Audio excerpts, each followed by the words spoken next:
This brand is made in America by Heat Controller, which is a part of Motors and Armatures Inc., and the units are backed by a very good warranty that includes total furnace replacement if the heat exchanger fails within 12 years of installation. The furnaces are available in the USA and Canada but only through authorized dealers, and it is a rather limited network. They use aluminized steel primary heat exchangers which resist corrosion but are not as durable as brands that use stainless steel. The units use hot surface ignition, which is quieter and more reliable than brands that use spark ignition.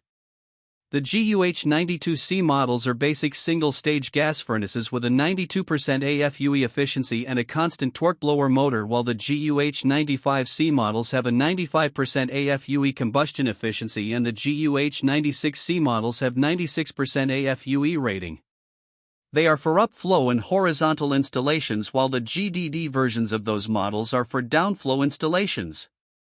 The GUH96T models are premium two-stage gas furnaces with variable speed blowers for enhanced comfort and efficiency, while the GUH98M models are ultimate furnaces with modulating capability. The GUH98M models use stainless steel for the primary heat exchanger, which is more durable, but the units do not have the ability to communicate with other parts of the home's HVAC system. The premium and ultimate models are not available in downflow configurations. This brand receives an overall 4-star top pick rating from HvacRepairGuy. Please share your thoughts and experiences with this brand in the comments section of the HvacRepairGuy YouTube channel. Thanks for watching and God bless.